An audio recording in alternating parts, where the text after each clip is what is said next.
இன்று முதல் எரிபொருள் தட்டுப்பாடு விடுக்கப்பட்டுள்ள எச்சரிக்கை.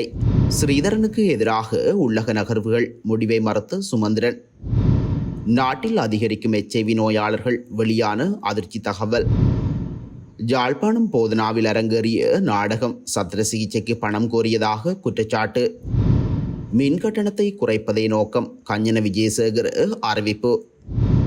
வடக்கு மாகாணத்தில் தங்குமிட வசதிகளை வழங்குவோருக்கு ஆளுநர் விடுத்துள்ள முக்கிய அறிவிப்பு. ஆஸ்திரேலியாவில் அன்னை பூவதியின் நினைவு வணக்க நிகழ்வும் நாட்டு பெற்றாளர் நிகழ்வும்.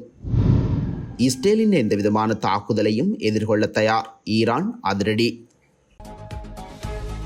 நாட்டில் எரிபொருள் தட்டுப்பாடு ஏற்படக்கூடிய அபாயம் உள்ளதாக எரிபொருள் விநியோகஸ்தர்கள் சங்கம் தெரிவித்துள்ளது. இன்றிலிருந்து இந்த நிலைமை ஏற்படலாம் என எச்சரிக்கப்பட்டுள்ளது. எரிபொருள் நிலப்பு நிலையங்களுக்கு விதிக்கப்பட்டுள்ள வரி காரணமாக இந்த நிலைமை ஏற்படக்கூடும் என அந்த சங்கத்தின் பொதுச் செயலாளர் கபில் நாவுதுன் சுட்டிக்காட்டியுள்ளார். இது தொடர்பாக அவர் மேலும் தெரிவிக்கையில், எரிபொருள் நிலையங்கள் கடும் நெருக்கடி நிலைக்கு உள்ளாகியுள்ளன. எரிபொருள் நிரப்பு நிலையங்களுக்கு விதிக்கப்பட்டுள்ள வரி என்பது உரிமையாளருக்கு கிடைக்கக்கூடிய சிறிய தொகையில் செலுத்த வேண்டிய வரி. இதனால் அதற்குரிய தவணைகள் இன்று முதல் செலுத்தப்பட வேண்டும்.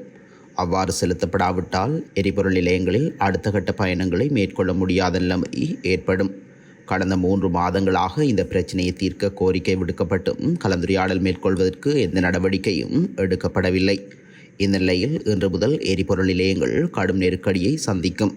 இதனால் சிறிய நிரப்பு நிலையங்கள் கூட 10 லட்சத்துக்கும் அதிக வரி செலுத்த நேரிடும் என அவர் மேலும் தெரிவித்துள்ளார்.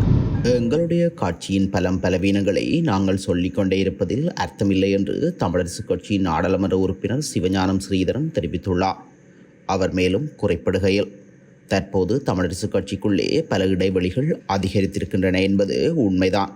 அடுத்தடுத்த கலந்துரையாடல்கள் ஜனவரி மாதம் 10ஆம் தேதி நாங்கள் கட்சியின் உயர்மட்ட குழு கூட்டம் ஒன்றினை கொழும்பில் உள்ள சம்பந்தன் ஐயாவின் வீட்டிலே நடாத்தியிருந்தோம். சில முரண்பாடான நிலைகள் தொடர்பில் இதன்போது கலந்துரையாடப்பட்டது. இதனை அடுத்து தமிழரசு கட்சியின் தலைமை பதவிக்கு போட்டியிட்ட நான் உள்ளிட்ட நாடாளுமன்ற உறுப்பினர் சுமந்திரன் மற்றும் முன்னாள் நாடாளுமன்ற உறுப்பினர் யோகேஸ்வரன் உள்ளிட்டோர் மறுதினம் என்னுடைய நாடாளுமன்ற உறுப்பினருக்கான இடத்தில் கலந்துரையாடியிருந்தோம். அதன் பின்னர் மத்திய செயற்குழு கூட்டம் தொடர்பில் நான் ஒரு திகதி கூறியிருந்தேன். சுமந்திரன் அதனை மறுத்து மற்றொரு திகதி குறிப்பிட்டார். எனினும் மத்திய செயற்குழு கூட்டம் நிறுத்தப்பட்டது. மாவை சேனாதிராஜா தான் நிறுத்தவில்லை என்று தெரிவித்ததுடன் மருத்துவர் சத்தியலிங்கம் பேசும் நிலையிலேயே இல்லை. இதற்கிடையில் பல நகர்வுகள் மேற்கொள்ளப்பட்டுள்ளன. எங்களுக்கு எதிராக பல நடவடிக்கைகள் முன்னெடுக்கப்பட்டன. எங்களுக்கான நியாயம் கிடைக்க வேண்டும் என்பதில் நாங்கள் உறுதியாக இருக்கின்றோம் என அவர் மேலும் தெரிவித்துள்ளார். நாட்டில் பாலியல் சம்பந்தமான நோய்களில் கடந்த 3 வருடங்களில் மட்டும் 1700 நோயாளர்கள் அடையாளம் காணப்பட்டுள்ளதாக தெரிவிக்கப்பட்டுள்ளது. இந்த தகவலை பாலியல் நோய் மற்றும் HIV தடுப்பு மையத்தின் பணிப்பாளர் ஞானக வெரகொட தெரிவித்துள்ளார். இவ்வாறான நோய் தாக்கங்கள் 18 தொடக்கம் 25 வயதுக்கு இடைப்பட்டவர்கள் 550க்கும் அதிகமாக இருப்பதாகவும் இது முழு நோயாளர்களின் எண்ணிக்கையில் 1/3 பங்காக அடையாளம் காணப்பட்டுள்ளது. ஒவ்வொரு வருடமும் பாலியல் நோய்கள் மற்றும் HIV நோயினால் பாதிக்கப்படுகின்றவர்களின் எண்ணிக்கை அதிகரித்து வருவதாக வைத்தியர் கவலை வெளியிட்டுள்ளார். இந்த நிலைமைக்கு காரணமாக அமைவது நாட்டில் அதிகரித்துள்ள ஸ்பாக்களின் எண்ணிக்கை எனவும் இளைஞர்கள் அதில் அதிகம் ஈர்க்கப்படுவதாகவும் சமூக ஆர்வலர்கள் எச்சரிக்கை விடுத்துள்ளனர். யாழ்ப்பாணம் போதனா வைத்தியசாலையில் இதய சத்திர சிகிச்சையின் போது ஏற்பட்ட தவறால் பெண்ணொருவர் உயிரிழந்துள்ளதாக சகோதரர் தெரிவித்துள்ளார். பெண்ணொருவர் உயிரிழந்துள்ளதாக உறவினர்கள் குற்றம் சாட்டியுள்ளனர். இதனை நேற்று முன்தினம் 18ஆம் தேதி யாழ் ஊடக அமையத்தில் இடம்பெற்ற ஊடகவியலாளர் சந்திப்பின் போதே உயிரிழந்த பெண்ணின் தாயார் மற்றும் சகோதரர் தெரிவித்துள்ளனர். குறித்த விடயம் சமூக ஊடகங்களில் அதிகம் பேசுபொருளாகியுள்ளது. இது தொடர்பாக உயிரிழந்த பெண்ணின் சகோதரர் மேலும் தெரிவிக்கையில், குறித்த பெண் வைத்தியர்களின் தவறினாலேயே உயிரிழந்துள்ளதாக அவர் சுட்டிக்காட்டியுள்ளார். கிளிநொச்சி பல்லவராயன் கட்டுப்பகுதியைச் சேர்ந்த 44 வயதுடைய சுரேஷ்குமார் பாக்கிய செல்வி எனும் தனது சகோதரிக்கு கடந்த 8ஆம் தேதி போதனா வைத்தியசாலையில் சத்திர சிகிச்சை மேற்கொள்ளப்பட்டது. தவறுதலான முறையில் சத்திர சிகிச்சை இடம்பெற்றதாகவும் மற்றும் அரசு மருத்துவமனையில் சத்திர சிகிச்சைக்காக பணம் கேட்டதாகவும் அவர் குற்றம் சாட்டியுள்ளார். இவ்வாறான இந்த சம்பவத்திற்கு நீதி கிடைக்க வேண்டும் என கோரிக்கை விடுக்கப்பட்டுள்ளதோடு இறந்த பெண் கணவனால் கைவிடப்பட்டு மிகவும் வறுமையான பெண் என உறவினர்கள் தெரிவித்துள்ளமை குறிப்பிடத்தக்கது. மின் கட்டணத்தை குறைப்பதே இலங்கையின் மின்சாரத்துறையை மறுசீரமைப்பது தொடர்பான புதிய வர்த்தமானியின் நோக்கம் என மின்சக்தி மற்றும் எரிசக்தி அமைச்சர் கஞ்சன விஜயசேகர தெரிவித்துள்ளார். இந்த வர்த்தமானிக்கு எதிராக எவரும் நீதிமன்றத்தை நாட முடியும் எனவும் அவர் கூறியுள்ளார். மின்சக்தி அமைச்சில் நேற்று 19ஆம் திகதி இடம்பெற்ற விசேட செய்தியாளர் மாநாட்டின் போதே கஞ்சன விஜயசேகர இதனை குறிப்பிட்டுள்ளார். இந்த சட்டமூலம் தொடர்பான வர்த்தமானி 2 பிரதான நோக்கங்களை அடிப்படையாக கொண்டு தயாரிக்கப்பட்டுள்ளதாக அவர் குறிப்பிட்டுள்ளார். இதன்படி நிர்வாக செலவை குறைப்பது மற்றும் மின் உற்பத்தி செலவை குறைத்து எரிபொருளில் இயங்கும் மின் உற்பத்தி நிலையங்களுக்கு பதிலாக மீள் புதுப்பிக்கத்தக்க மின்சக்தி திட்டங்களை எதிர்காலத்தில் கொண்டுவரவுள்ளதாக கஞ்சன விஜயசேகர கூறினார். இந்த நிலையில் முறையான ஆய்வுகள் மற்றும் விழிப்புணர்வின்றி இந்த வர்த்தமானி வெளியிடப்பட்டுள்ளதாக இலங்கை மின்சார சபை பொறியியலாளர் சங்கம் குற்றம் சுமத்தியுள்ளமை குறிப்பிடத்தக்கது. சுற்றுலா பயணிகளுக்கும் வெளி மாவட்டங்களில் இருந்து வருவோருக்கும் தங்குமிட வசதிகளை ஏற்படுத்தி கொடுப்போர் உள்ளூராட்சி நிறுவனங்கள் மற்றும் சுற்றுலா அபிவிருத்தி அதிகார சபை ஆகியவற்றில் தங்களை பதிவு செய்து கொள்ள வேண்டும் என வடக்கு மாகாண ஆளுநர் PSM சார்ல்ஸ் தெரிவித்துள்ளார். வடக்கு மாகாண சுற்றுலாத்துறை அபிவிருத்தி தொடர்பில் ஆளுநர் செயலகத்தில் நேற்று விசேட கூட்டம் ஒன்று இடம்பெற்றுள்ளது.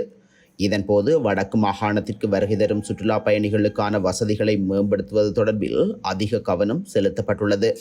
சுற்றுலா பயணிகள் தங்குவதற்காக சில பகுதிகளில் மக்கள் தமது வீடுகளிலேயே அறைகளை வழங்குவதோடு முழுமையான வீட்டையும் நாள், கிழமை மற்றும் மாத அடிப்படையில் வாடகைக்கு வழங்குவதாக சுற்றுலாத்துறை அதிகாரிகள் தெரிவித்துள்ளனர்.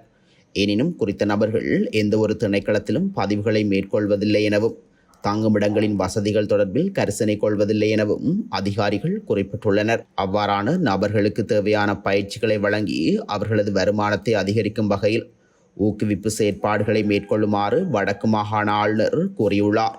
அத்துடன் பதிவு செய்யாது தங்குமிட வசதிகளை வழங்குவோர் தொடர்பில் தகவல்களை திரட்டி அவர்களின் சேவைகளை ஒழுங்குபடுத்துவதற்கும் நடவடிக்கை எடுக்குமாறும் ஆளுநர் குறிப்பிட்டுள்ளார். மேலும் சட்ட பொறிமுறைக்குள் அவ்வாறானவர்கள் உள்வாங்கப்படும் போது அவர்களின் தங்குமிட வசதிகள் தொடர்பில் இணையதளங்களில் ஊக்குவிப்பு நடவடிக்கைகளை மேற்கொண்டு அவர்களின் வருமானத்தை அதிகரிக்க தேவையான பொறிமுறையை வடிவமைக்குமாறும் ஆளுநர் அறிவுறுத்தியுள்ளார். தெற்கு ஆஸ்திரேலியாவில் நாட்டுப்பற்றாளர் நாள் நினைவேந்தல் நிகழ்வு மிகவும் சிறப்பாக இடம்பெற்றுள்ளது. குறித்த நிகழ்வானது நேற்றைய தினம் பெயின்ஹாம் வீதியில் உள்ள SD பீக்கர்ஸ் நகர மண்டபத்தில் பாஸ்கரன் அனுஷா தலைமையில் இடம்பெற்றுள்ளது. இதன்போது பொதுச்சுடரேற்றப்பட்டு தமிழீழ தேசிய கொடி, ஆஸ்திரேலிய தேசிய கொடி மற்றும் ஆஸ்திரேலிய பழங்குடியினர் கொடியேற்றி வைக்கப்பட்டது. இதனைத் தொடர்ந்து இகைச்சுடரேற்றப்பட்டு அனைவரும் மலர் வணக்கம் செய்து அகவணக்கத்துடன் மேடை நிகழ்வு ஆரம்பமானது. மேடை நிகழ்வாக பரதநாட்டியம், கவிதை உரை என்பன இடம்பெற்று இறுதி நிகழ்வாக கொடிகள் இறக்கப்பட்டு நிகழ்வின் இதே நிறைவு பெற அனைவருக்கும் தேநீர் மற்றும் சிற்றுண்டி வழங்கப்பட்டிருந்தமை குறிப்பிடத்தக்கது. இஸ்ரேலின் எந்தவிதமான தாக்குதலையும் எதிர்கொள்ள ஈரான் தயாராக இருப்பதாக அந்த நாட்டு இராணுவம் எச்சரிக்கை விடுத்துள்ளது. ஈரான் தெஹ்ரானில் நேற்று வெள்ளிக்கிழமை தொழுகைக்கு முன்னதாக கருத்து தெரிவிக்கும் போதே இதனை அவர் சுட்டிக்காட்டியுள்ளார். ஈரானிய இராணுவத்தின் தரைப்படைகளின் தளபதியான ஹியூமர் சேடாரி வெளியிட்டுள்ள அறிக்கையிலேயே அவர் இதனை கூறியுள்ளார். மேலும் சாத்தியமான வான்வழி அச்சுறுத்தல்களை எதிர்கொள்ள ஈரான் விழிப்புடன் இருப்பதாகவும் தெரிவித்துள்ளார்.